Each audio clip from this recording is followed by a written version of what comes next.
Hello friends, welcome to unfolded English. যারা ফেসবুকে দেখছো তারা ফলো করে রাখো, আর যারা ইউটিউবে দেখছো চ্যানেলটাকে সাবস্ক্রাইব করে দাও।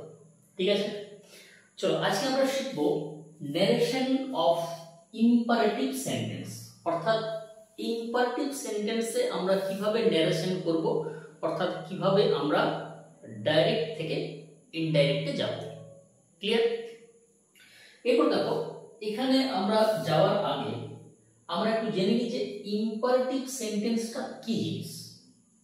দেখো, ইম্পারেটিভ সেন্টেন্স মানে কি, যদি আমরা ডেফিনেশন বলি তাহলে দাঁড়াবে যে যে সেন্টেন্স দ্বারা আদেশ, অনুরোধ এবং উপদেশ করা হয় বা উপদেশ দেওয়া হয়। অর্থাৎ আদেশ দেওয়া হয়, এটা হচ্ছে অর্ডার।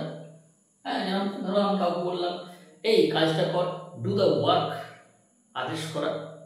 বা উপদেশ হতে পারে অ্যাডভাইস, তাই না? Do not run in the sun, রৌদ্রে দৌড়াদৌড়ি করো না, মন দিয়ে পড়ো, এগুলো কি অ্যাডভাইস, তাই না? আর অথবা আমি কাউকে রিকোয়েস্টও করতে পারি, অনুরোধ, please give me a pen, please give me a glass of water, তাই না? তাহলে যে সেন্টেন্স দ্বারা আদেশ, অনুরোধ এবং উপদেশ করা হয় তাকে বলা হয় ইম্পারেটিভ সেন্টেন্স। এটা গেল ডেফিনেশন। বাট আমরা যদি ইম্পারেটিভ সেন্টেন্সকে চেনার চেষ্টা করি যে কিভাবে বুঝবো এটা ইম্পারেটিভ সেন্টেন্স, তাহলে তোমাকে মনে রাখতে হবে তোমাদের যে যে সেন্টেন্সে কোনো সাবজেক্ট থাকে না, দেখবে ইম্পারেটিভে কোনো সাবজেক্ট থাকে না সাধারণত, নো সাবজেক্ট, তাই না? যেমন আমরা বললাম do the work, open the door, close the window, come here, go there, তাহলে সাবজেক্ট থাকে না। তাহলে তাহলে কি দিয়ে শুরু হয়? ডাইরেক্ট ভার্ব দিয়ে শুরু হয়, V1 দিয়ে শুরু হয়। তাহলে আমি যে কটা বললাম সবগুলো কিন্তু V1, তাই না? ক্লোজ, ওপেন, ডু, কাম, গো সবগুলো কিন্তু V1। তাছাড়া শুধু V1 নয়, তাছাড়া শুরু হতে পারে প্লিজ দ্বারা। যেমন ধরো প্লিজ ডু দ্য ওয়ার্ক, হতে পারে কাইন্ডলি, যেমন কাইন্ডলি ডু দ্য ওয়ার্ক, হতে পারে always, always speak the truth, হতে পারে নেভার, নেভার টেল এ লাই, অথবা বি, বিও কিন্তু একটা ভার্ব, বিই, যেমন বি অনেস্ট মানে সৎ হও, বি পোলাইট ভদ্র হও, তাই না? তাহলে আমরা বুঝতে পারলাম ইম্পারেটিভ সেন্টেন্সটা কি জিনিস। এরপর চলে আসি আমরা ন্যারেশনে, অর্থাৎ এটা ডাইরেক্টে আসে, আমরা কিভাবে ইনডাইরেক্ট করব। দেখো, এখানে যাওয়ার আগে আমরা একটু বুঝে নিই যে এই যে the boy said to me, এটাকে কি বলে। দেখো, এই পুরোটাকে বলা হচ্ছে রিপোর্টিং স্পিচ। কি বলে? এই পুরোটাকে বলা হয় রিপোর্টিং স্পিচ। আর এই রিপোর্টিং স্পিচের মধ্যে এই যে সেড, যেটা সেড, এটা হচ্ছে রিপোর্টিং ভার্ব, এটা হচ্ছে রিপোর্টিং কি ভার্ব। তাহলে এই পুরোটা অর্থাৎ কমার আগে অবধি এই যে পুরোটা the boy said to me, এটা হচ্ছে রিপোর্টিং স্পিচ। আর যেটা ভার্ব সেড, এটা হচ্ছে রিপোর্টিং ভার্ব। আর এটা যেটা ডবল কোটেশনে আছে, ইনভার্টেড কমার ভিতরে আছে, সেটাকে বলা হচ্ছে রিপোর্টেড স্পিচ। কি বলা হচ্ছে? Reported speech. ওকে, বোঝা গেল? এরপর দেখো, এটাকে আমরা কিভাবে ইনডাইরেক্ট করব। এখানে নিয়মটা হচ্ছে যে এই যে সেড টু, এর পরিবর্তে যদি আদেশ বোঝায় তখন করতে হবে অর্ডার, যদি উপদেশ হয় তখন হবে অ্যাডভাইসড, আর যদি অনুরোধ হয় তখন হবে রিকোয়েস্টেড। বোঝা গেল? দেখো, এখানে আমরা খুব সহজেই বুঝতে পারছি যে প্লিজ কথাটি আছে, যদি সেন্টেন্সে প্লিজ কথাটি থাকে তখন সেটা অনুরোধ করা হবে। তাহলে কি হবে? দ্য বয় রিকোয়েস্টেড মি, তাই না? ছেলেটি আমাকে অনুরোধ করলো। এরপর দেখো, এখানে কিন্তু একটা লিঙ্কার হিসাবে, কানেক্টর হিসাবে টু বসবে। যেমন আমরা অ্যাসার্টিভে পেয়েছি দ্যাট বসে, বা ইন্টারগেটিভে ইফ বা ডাব্লিউ ওয়ার্ড থেকে ডাব্লিউ ওয়ার্ড বসে, এখানে কিন্তু টু বসবে। তারপরে কি হবে? Help, to plus V1। এরপর মি, আমরা দেখেছি যে প্রোনাউনটা কিভাবে চেঞ্জ হয়, এই যে এই কথাটা মনে রাখবে, সান 1 2 3 তোমাদের আমি বলেছিলাম ক্লাসে যে ফার্স্ট পারসন চেঞ্জ হবে সাবজেক্ট অনুযায়ী, সেকেন্ড পারসন অবজেক্ট, থার্ড পারসনে কোনো চেঞ্জ হবে না। তাহলে এটা কিসে আছে, ফার্স্ট পারসন সাবজেক্ট কি আছে, দা বয়, তাহলে কি হবে এটা, the boy requested me to help him, তাই না? এটা ফার্স্ট পারসন চেঞ্জ হবে সাবজেক্ট অনুযায়ী, সেকেন্ড পারসন থাকলে অবজেক্ট অনুযায়ী চেঞ্জ হবে, আর থার্ড পারসন থাকলে কোনো চেঞ্জ হবে না। এবার নিয়মটা কি হচ্ছে দেখো, স্ট্রাকচার হচ্ছে সাবজেক্ট লিখবে, তারপরে যদি অনুরোধ হয় রিকোয়েস্টেড, যদি আদেশ হয় অর্ডার, তাহলে যদি আদেশ হয় সেক্ষেত্রে কি লিখবে, অর্ডার, অনুরোধ হলে লিখবে রিকোয়েস্টেড, আর যদি উপদেশ হয় সেক্ষেত্রে লিখবে অ্যাডভাইস, ঠিক আছে? অথবা যদি বোঝা না যায়, বুঝতে না পারো, সেক্ষেত্রে টোল্ড করে দিলেও হবে, টোল্ড, ঠিক আছে? তারপরে লিখবে অবজেক্ট যদি থাকে, তো না থাকলে দরকার নেই, দেন টু এর পরে হচ্ছে V1, মোস্ট ইম্পর্টেন্ট, এখানে কিন্তু কোনোভাবেই ভার্ব চেঞ্জ হবে না, কারণ আমরা জানি যে টু এর পর সবসময় কি হয়, V1 হয়, 2 + V1, তারপর বাকি অংশটা হবে। বোঝা গেল আমরা কিভাবে ন্যারেশন চেঞ্জ করব ইম্পারেটিভ সেন্টেন্সে। এরপর আমরা দেখে নিই কয়েকটি আমরা প্রশ্ন আলোচনা করি যে কিভাবে খুব সহজে এই কনসেপ্টের মাধ্যমে আমরা করতে পারছি। দেখো এখানে আমরা 3টি প্রশ্ন রেখেছি, হ্যাঁ? যদি তুমি শিখতে পারো, তুমি যদি জানো কনসেপ্টটা, 3 থেকে তুমি 30টা করতে পারবে, 5টা ছিল তুমি 50টা করতে পারবে, 10টি ছিল তুমি 100টি করতে পারবে। ফলে শেখাটা খুব জরুরি, আমি বারবার তোমাদের ক্লাসে বলি, খুব সহজ, খুব সুন্দর করে ক্লাসগুলো আমি করি তোমাদের জন্য। তোমরা প্রত্যেকে জানো, যারা আমার সাথে যুক্ত আছো ফেসবুক বা ইউটিউবে, যারা ফেসবুকে দেখছো আবারও বলছি লাইক শেয়ার এবং ফলো করে রাখো, আর যারা চ্যানেলে দেখছো ইউটিউব চ্যানেলে আনফোল্ডেড ইংলিশে, চ্যানেলটাকে সাবস্ক্রাইব করে দাও, সঙ্গে শেয়ার এবং লাইক করতে কিন্তু একেবারেই ভুলবে না।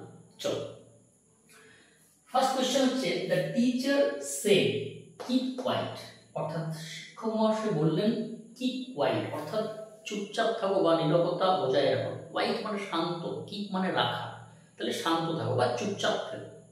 দেখো এখানে টিচার কি করছেন বলতো, তিনি কি করছেন, তিনি কিন্তু নির্দেশ দিচ্ছেন, তাই না? এখানে অর্ডার আমরা না করলে ভালো হয়, কারণ আদেশ দেওয়াটা খুব একটা ভালো কাজ মনে হয় নয়, তাই না? আদেশ না দিয়ে তুমি বলতে পারো, তুমি নির্দেশ দিতে পারো, সুতরাং তুমি কি বলবে, দ্য টিচার, এটা কি করবে, দ্য টিচার ইনস্ট্রাক্টেড, ইনস্ট্রাক্টেড মানে হচ্ছে নির্দেশ দেওয়া, বা আরেকটা করতে পারো সেটা হচ্ছে টোল্ড করে দিতে পারো, তাই না? মানে এইরকম সিচুয়েশনে, অর্থাৎ যদি বোঝা না যায় যে আদেশ হচ্ছে না অনুরোধ না উপদেশ, দেখো এগুলো বোঝা খুব কঠিন। ধরো আমি বললাম যে হি সেড টু মি, বা হি সেড টু মি, বা he said to him do the work, সে তাকে বললো কাজটি করো। এরপর এই যে ডু দ্য ওয়ার্ক, এই যে ডু দ্য ওয়ার্ক, আমি যদি বলি যে ডু দ্য ওয়ার্ক,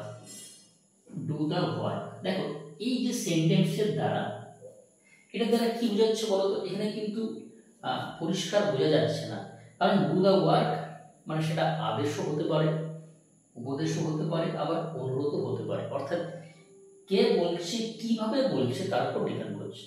কারণ আমরা আমাদের কথা বলার, মানে আমরা কি ভঙ্গিতে কথা বলছি, যদি আমরা বলি কাজটা কর, ডু দ্য ওয়ার্ক, আদেশ হয়ে গেল, তাই না?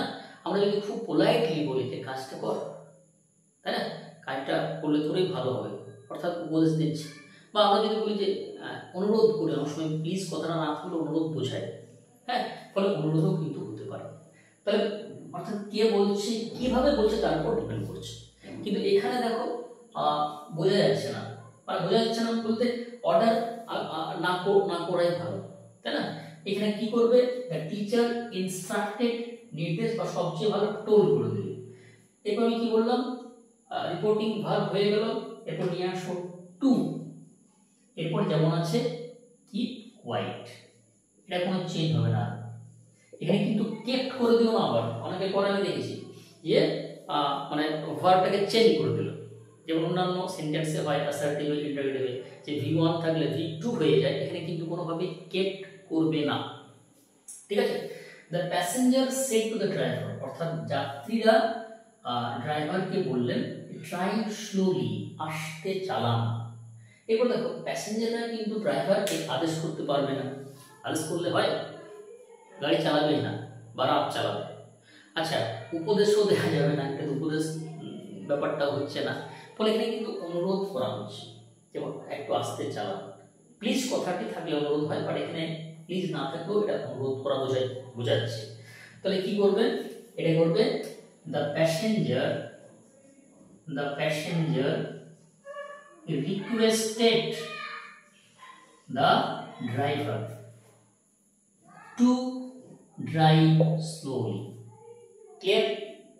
আচ্ছা, এরপর দেখো নট দিয়ে চলে এসো, এটা খুব ইম্পর্টেন্ট, পরীক্ষায় খুব আসে নট দিয়ে। ডু নট আছে, দেখো mother said to her son do not run in the sun, অর্থাৎ মা তার ছেলেকে বললেন যে রোদ্রে দৌড়াদৌড়ি করো না। এটা কিন্তু মা ছেলেকে উপদেশ দিচ্ছেন, তাই না?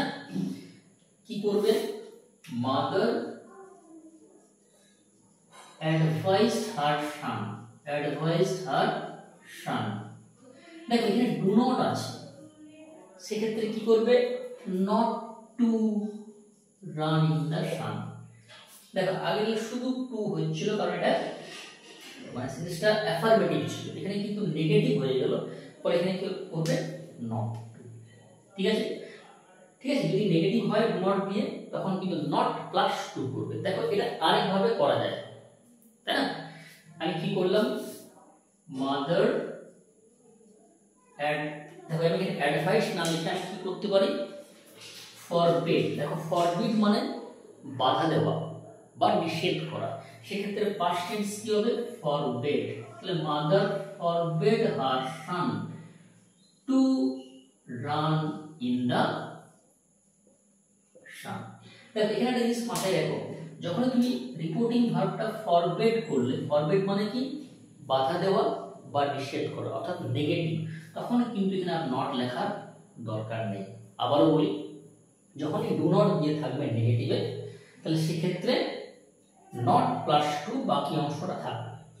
ঠিক আছে, বাট তুমি এখানে মানে অ্যাডভাইস হোক, অর্ডার হোক, রিকোয়েস্ট হোক, এই জায়গাটা তুমি যদি ফরবিড করো, ভার্ব যদি ফরবিড করো, ফরবিড মানে হচ্ছে বাধা দেওয়া বা নিষেধ করা, সেক্ষেত্রে কিন্তু তখন আর নেগেটিভ থাকা সত্ত্বেও কিন্তু তুমি নট টু করবে না, শুধু টু প্লাস V1 বাকি অংশটা করবে। বন্ধুরা এখানে ক্লাসটা শেষ করছি। আমরা শিখলাম narration, direct two indirect, imperative সেন্টেন্সে। ঠিক আছে, এটা গেল একটা পার্ট। এরপর ইম্পারেটিভ কিন্তু লেট দিয়েও হয়, আমরা পরবর্তী ক্লাসে লেট দিয়ে শিখব। ওকে, ক্লাসটা এখানে শেষ করছি। ওকে, থ্যাংক ইউ ভেরি মাচ।